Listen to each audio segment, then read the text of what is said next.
Assalamualaikum warahmatullahi wabarakatuh. Nama saya Didanendra Jamil Gani dari kelas TIPA 303 akan menjelaskan apa itu anggaran pendapatan dan belanja. Dengan study case, dalam asumsi makro APBN 2021, pertumbuhan ekonomi ditargetkan di kisaran sampai 5% dan inflasi 3%. Nilai tukar rupiah terhadap dolar Amerika sebanyak 14.600. Tingkat suku bunga SBN 10 tahun 7,29%. Harga minyak 45 USD per barel. Lifting minyak 705 RBPH, lifting gas 1007 RBS MPH.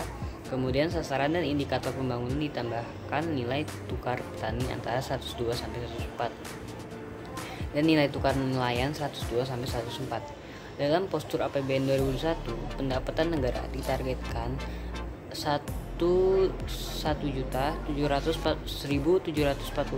triliun rupiah, belanja negara 2.750 triliun dan dengan defisit 1.006 triliun atau 5,7%. Selanjutnya saya akan menjelaskan landasan teori pengertian APBN. APBN adalah anggaran pendapatan dan belanja negara Indonesia yang menjadi rincian daftar yang dibuat secara sistematis, berisi rencana penerimaan dan pengeluaran negara selama 1 tahun.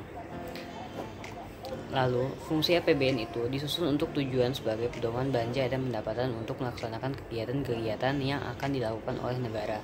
Adanya APBN membuat pemerintah memiliki gambaran apa saja yang akan diterima sebagai pendapatan dan pengeluaran yang akan dilakukan selama 1 tahun anggaran. Belanja negara. Komponen kedua APBN adalah belanja negara. Belanja negara dapat dipengaruhi oleh beberapa faktor, yaitu kebutuhan penyelenggaraan negara, risiko bencana alam dan dampak krisis global, asumsi dasar makroekonomi, kebijakan pembangunan, dan kondisi akan kebijakan lainnya. Sedangkan fiskal adalah kebijakan fiskal di Indonesia merujuk pada kebijakan pemerintah yang ditujukan untuk mengarahkan ekonomi suatu negara lewat pengeluaran serta pendapatan pemerintah. Penyelesaian dari study case di atas adalah pendapatan negara harus tetap mendukung pemulihan ekonomi, tetapi dia juga harus memberikan insentif pajak yang terukur agar bisa memberikan akselerasi ekonomi. Di sisi belanja negara tetap melanjutkan penanganan COVID, tetapi juga untuk melakukan reformasi di tahun 2021 untuk mendukung spending better.